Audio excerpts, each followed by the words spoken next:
What's up, everybody? Josh Armijo here. I hope everybody's doing good and well and stuff. I got an Arsenal inventory update to do for you guys. Vinyl this time, and I've got a heaping stack of heavy hitters to go through here today. And the first two records I'm going to be talking to you about are some recent reissues that came from the fine folks over at the Crypt, whom of course are responsible for reissuing a lot of great albums from within the spectrums of underground black death and thrash metal. And as soon as I saw that these two particular albums were going to get the Crypt treatment, I could not press the pre-order button fast enough. And this first one, I recently saw this band in Houston for Destroying Texas Fest, and they put on the absolute most devastating set of that entire weekend, and it's a thrill and an honor to finally have this on a vinyl format. This is Cyanide with The Dying Truth.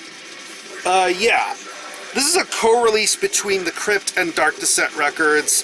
This is of course their debut full-length from 1992, and like I've talked about this band many times here before, these guys are based out of Chicago, Illinois, and they are one of the heaviest, most crucial, most legendary death metal bands to be existing today.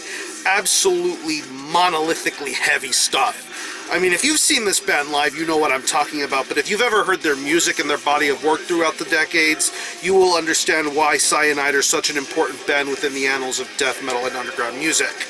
But this album right here is where things began to get underway. And it was just an awesome album to listen to from first song all the way to last. 8 very heavy songs, all with a meaning and a purpose behind them. The opening track, Mind Scrape, to songs like Scourging at the Pillar, Crawling Chaos, Second Life. This is just an absolutely heavy as balls album, and all this decade plus stuff later, you get a great record like The Dying Truth on a reissued vinyl format. So anyway, here's the front cover. Very recognizable album cover here. Back cover here. Track listing and credits. This very badass art piece on the back here. Comes with a one sheet with some collage photographs of the band's storied history from the 90s. Lyrics for all of the tracks. And I believe this is limited to 500 copies, and I got the Dark Descent exclusive edition, which is limited to 100 copies, and it came on this very gorgeous gold silver merge. Yeah, this is absolutely beautiful. You get more gold on this side, and on this side you have the silver showing a little bit more, but the sound quality is excellent nonetheless, as is per usual with every release the Crypt puts out. But yeah, this is such a stellar album, and only greater things would be soon to come from Cyanide over the next 20 plus years or so. So yeah, Cyanide, The Dying Truth, go check it out. This next Crypt reissue is a very big one for me, and this has been the Absu album I have been waiting for to get the vinyl reissue treatment. They all got the box set treatment many years ago, but these are just the regular vinyl version formats, and once this was available to order, I could not resist hitting the pre-order button for this one. This is Absu with Terra. Yes! Yeah, this is their 4th album from 2001, and I would have to say this and the EP In the Eyes of Ioldanok that came before it is their best material. This is the best stuff Absu has ever done, in my humble opinion. It showcases the band coming full circle with their sound, their creativity, their musical deliveries. It just makes for something incredibly crushing and heavy. I mean, this is just an amazing album to listen to. This is so engrossing because of the concepts, the ideas, the stories that are being driven here, and the trio that was Absu for this release just delivered some incredibly memorable songs. I mean, some of the best Absu songs to ever exist come from an album like Terra. Pillars of Mercy, She Cries the Quiet Lake, Virago, Spell 182, even the legendary Stone of Destiny. That is an absolutely classic Absu song, but this album as a whole is fantastic to listen to. Everything sounds wonderful. The job that was done here with this reissue sounds phenomenal, and easily This is one of the biggest highlights for me in my entire music collection. I mean, it's nice to have Absu's Terra on a CD format, but to have this vinyl version means the whole wide fucking world to me.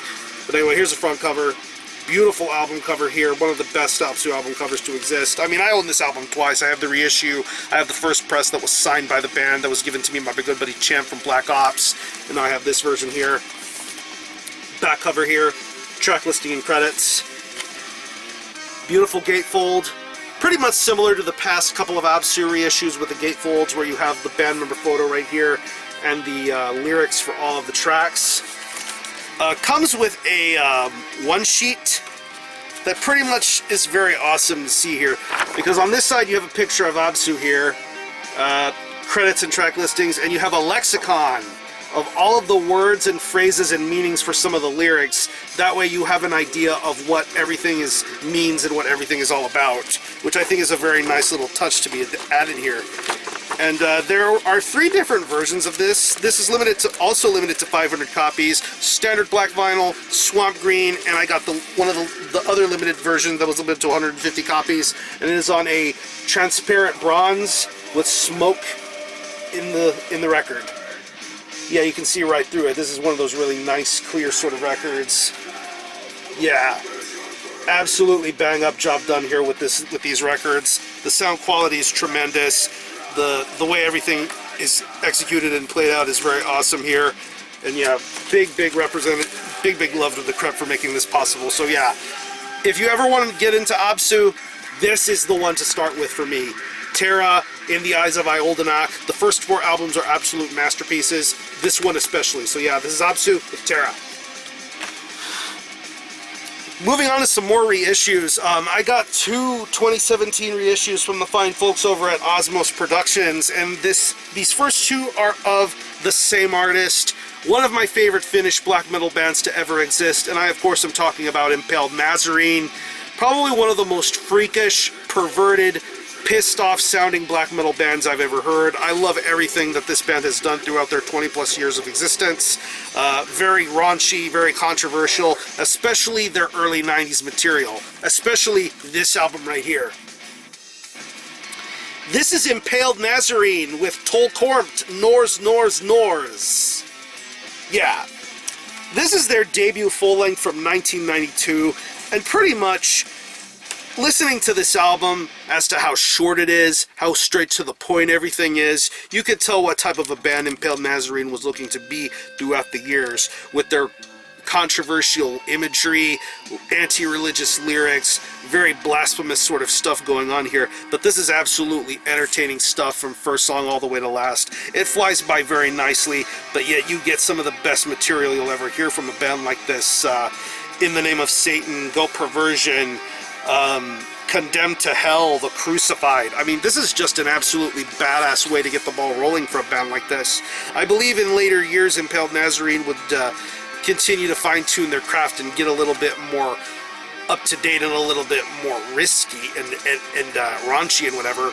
But yeah, this debut album is extremely memorable for all sorts of other reasons. So anyway, here's the front cover. Glossy sort of gatefold going on here. Legendary album cover. Back cover with track listing. This photo right here. Gatefold with lyrics and the band member photos. Very classic band member photos going on here. Love this shit. I got this and the other one that I'm going to show you through Hell's Headbangers. Very basic sort of reissues going on here. And they all come on a standard heavyweight black vinyl. There you see this side here. This side here. Sound quality is phenomenal as per usual here. Not too fond of these little things here. I wish they would have come in proper record sleeves, but that's how Osmos likes to do it, I guess. But it's whatever. Sound quality is great nonetheless. Presentation is good nonetheless. So yeah, Tolkormt Nors, Impaled Nazarene. And as excited as I was when I got Terra, I was even more excited when I got this particular album here. This is my favorite Impaled Nazarene album of all time, and the more I listen to it, the more I love it and appreciate it. Once again, this is Impaled Nazarene with Ugra Karma. Yeah, This is their second album from 1993, and of course, as many would realize, this is an alternative sort of album cover going on here. Of course, I love both this alternate cover and the original album cover that had that sort of Krishna sort of look going for it. That was a very famous album cover, and of course, looking at Discogs and all that other stuff, seeing this album get hiked up in price for all the different reissues in the hundreds of dollars. I mean, this was an album that I really wanted to have on vinyl for many, many years, but I did not want to justify having to pay such ludicrous prices for first presses on Discogs. But I'm thankful that this album got a reissue as well, because this is just an absolute beast of a record. I mean, The Horny and the Horned, Chaos Goat Law, Hate, Soul Rape, False Jehovah, Sadistic 666 Under a Golden Shower. Oh man, I love this. I love when Impaled Nazarene gets all nasty and perverted with their style of black metal. It's just riveting stuff. It's very entertaining, and this is like I said, this is easily one of my favorite black metal albums of all time, just for the fact that it's so crazy and so over the top. There's a very sentimental place in my heart for this. But yeah, front cover here.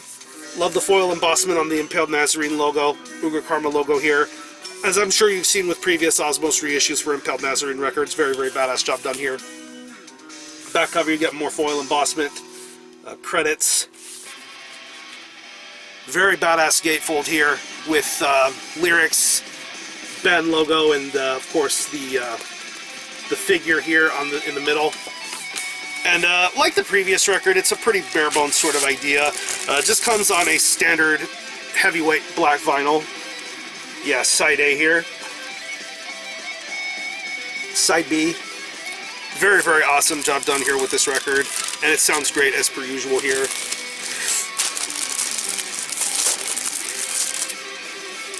I'm going to slide this back in here real quick. But yeah. Ugra Karma. Favorite Impaled Nazarene album ever. Fucking love this band.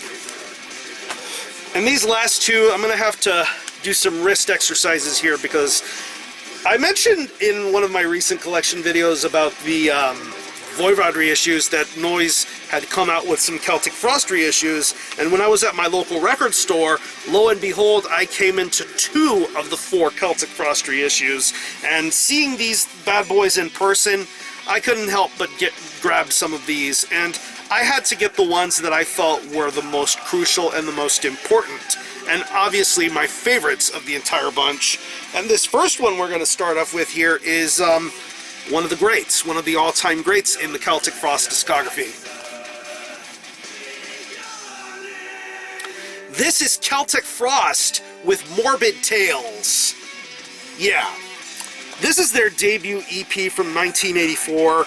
Many people call it a full length, many people call it an EP. There's a lot of ways to describe something like Morbid Tales, but yeah, I'm not really going to get into too much as to who Celtic Frost are and what they're all about. I'm not going to tell you anything that Sean Count Blackgareth hasn't already told you himself, because he's the bigger Tom Warrior fan than I am.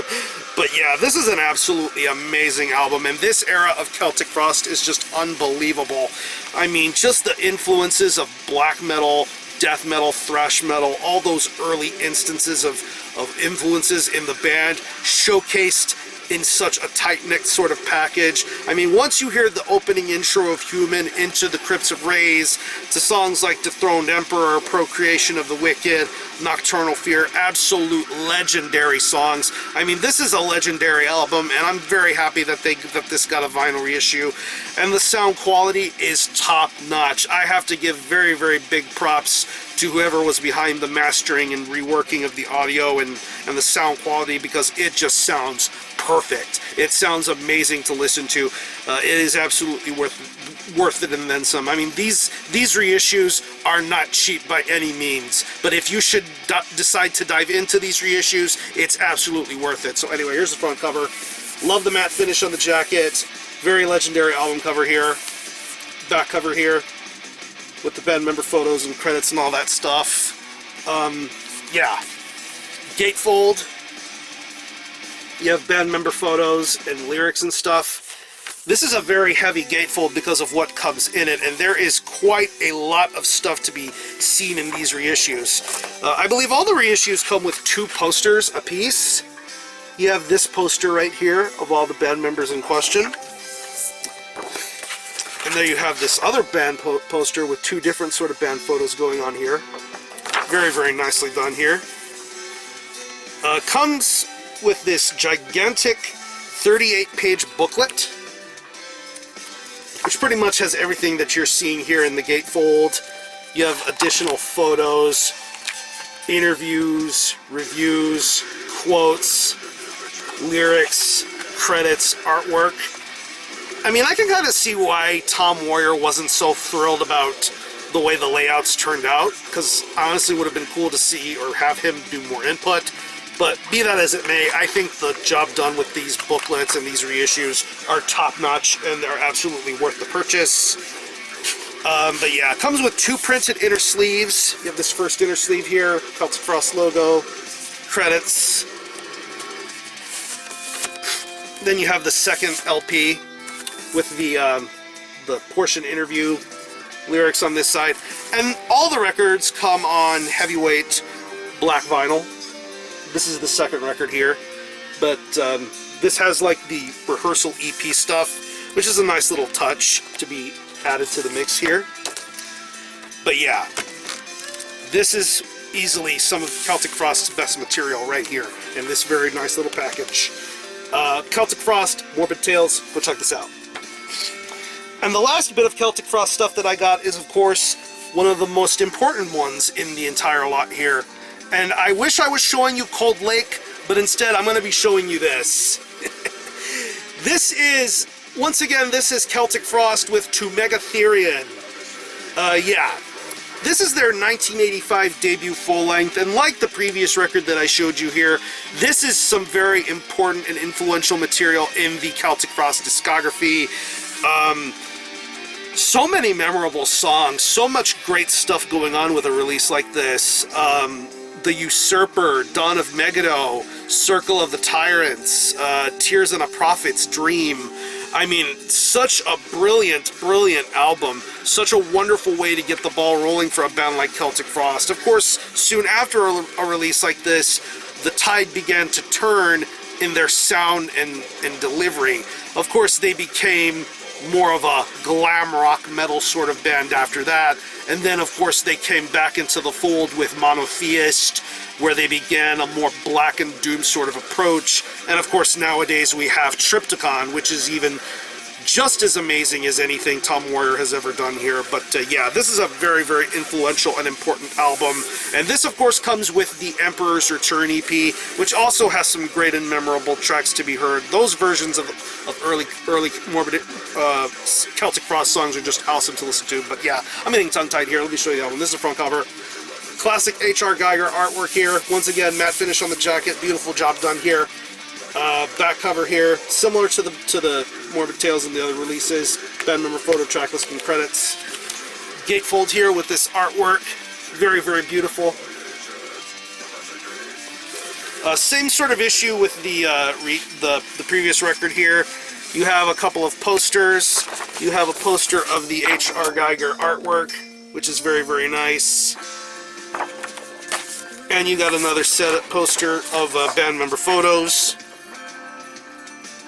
Very, very nice job done here with this. You got another big old booklet here. You're getting your money's worth with these reissues if you decide to buy them. They are absolutely worth it. So there you have the cover for the Emperor's Return EP. Very, very badass. Similar sort of deal. You have the photos, liner notes, credits, classic band photos. The whole 9 yards. They went above and beyond the Call of Duty for these reissues. Got, once again, two printed inner sleeves. You have this one right here. Credits and thanks and all that stuff. And for the second one, you have lyrics and interview quotes and whatever. And once again, heavyweight black vinyl. Second record here. Both record labels are pretty much the same. One is record 1, one is record 2. You get the idea if you own this record, but yeah. These are absolutely well worth the money that these reissues came out with. I'm curious to know what would have been if Tom Warrior had actually decided to get more involved with the process of the layouts and liner notes and whatever. But yeah, this is fucking cool as hell. But yeah, To Mega Therion by Celtic Frost, absolutely important stuff. And with that being said, I'm going to conclude this video. If you happen to have heard any of these releases that I talked to you about in this video, let me know what you think and how you feel about it. If you've happened to come across the Celtic Frost reissues, if you've heard them, let me know what you think and how you feel about them, and we'll go from there. So have a great rest of your weekend. Thanks a lot for watching. Thanks for checking out my channel. Until the next time, Army Help out.